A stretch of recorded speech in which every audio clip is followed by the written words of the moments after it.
um julgamento do John Walker. A gente já vem para os Estados Unidos, nesse caso a gente estava lá no país da Carly, onde estava tendo aqueles atentados no leste europeu. Agora a gente já volta para os Estados Unidos, onde o John Walker está sendo julgado. A gente vê ali ele recebendo uma sentença branda. Por ter um bom histórico, ele vai ser meio que absolvido ali, mas que ele vai ser afastado. Então, digamos que ele não vai ter mais direito a nada, ele não vai ser mais o Capitão América, em troca dele não ser preso. Então, digamos assim, houve uma passação de pano, né? Não vai receber nem aposentadoria, tá demitido e vai ficar por isso mesmo. O John Walker, ouvindo isso, ele faz um discurso muito forte. A série trabalha muito bem isso, né? Que é o lance dele falando sobre os traumas, né? Sobre a missão dele, sobre o que ele é, sobre o que ele se transformou. A mensagem mais direta que a série quer passar tem pra gente, tá ligado? Ele fala necessariamente que ele é um produto daquelas guerras que ele passou, sabe? Ele diz que ele foi treinado pra isso, que o país dele fez dele aquilo e que aquela era a missão dele e sempre foi dito que era aquilo. Então a gente entra muito numa questão mais política de toda essa situação. A gente vê que existe sim esse contexto de ele é um cara desequilibrado que voltou de uma guerra. Ele tem consciência que ele fez coisas horríveis para receber medalhas, então ele sabe que a brutalidade, a covardia em muitos casos dentro do exército é recompensada. Só não tô sendo recompensada aqui porque isso ficou público, porque as pessoas sabem, queriam que eu fizesse isso, vocês gostam que eu faça isso, mais ou menos, e tem várias outras coisas ali que são bem poéticas, por exemplo, ele querendo falar, querendo dar o ponto de vista dele, os senadores, né, que estão ali na mesa se recusam, ele meio que dá a entender que ele é treinado para ser um psicopata. E, infelizmente, descambou na situação que a gente viu. Tem todas essas questões aí. Então, a gente vê que ele sai do julgamento ali revoltado. Ele senta no corredor, onde ele começa a conversar com a esposa dele. E daí, a gente tem uma participação especial no episódio. Uma personagem que entra ali de uma maneira assim meio que avassaladora, que é a Condessa Valentina Allegra de La Fontaine. É a personagem, né, da atriz Julia Louis-Dreyfus. Eu tive que pesquisar isso aqui. Pelo que eu pesquisei, eu não conhecia a personagem, tive que dar uma olhadinha aqui. Ela é uma espiã que trabalhou para SHIELD. Não sabemos o que ela vai fazer, um palpite, talvez alguma relação com os Thunderbolts, né? Thunderbolts é um grupo, né, meio que de uma espécie de esquadrão suicida, né, dentro da Marvel.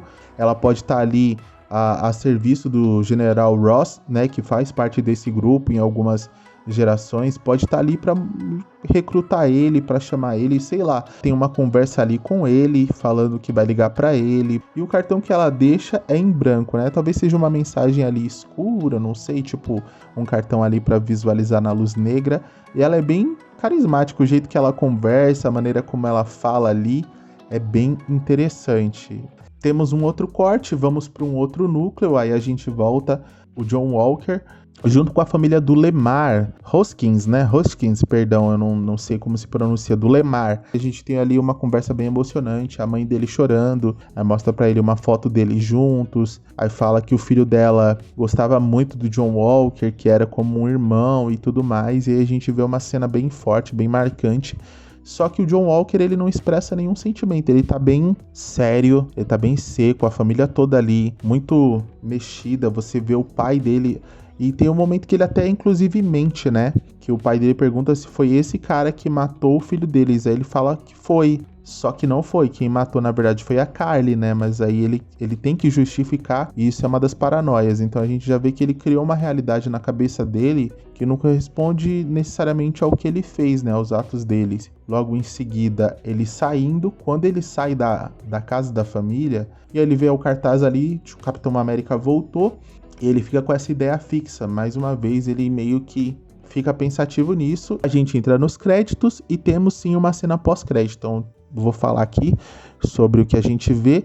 A gente vê que o John Walker já melhorado ali, meio que já recuperado, né? Um pouco do braço, já vê. Dá pra ver nitidamente que o braço dele tá 100%.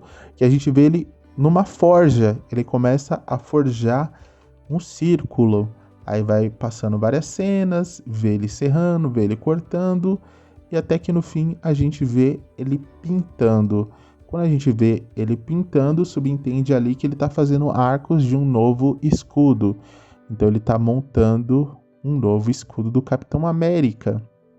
Realmente a gente vê que ele não desistiu da ideia de ser o Capitão América e ele tá tentando fazer um novo escudo para isso. Ele quer, de qualquer forma, ainda ocupar esse posto. A gente vê o John Walker também não se resolvendo bem com esses negócios, com esses traumas. Então todo mundo tem algum trauma. Até o Zemo, né? A partir do momento que ele vai ali no monumento que ele encontrou lá em Sokovia, né? No monumento onde as pessoas morreram. Ali ele meio que se resolve um pouco. Ele se resolve ali com o Buck, né? De certa forma.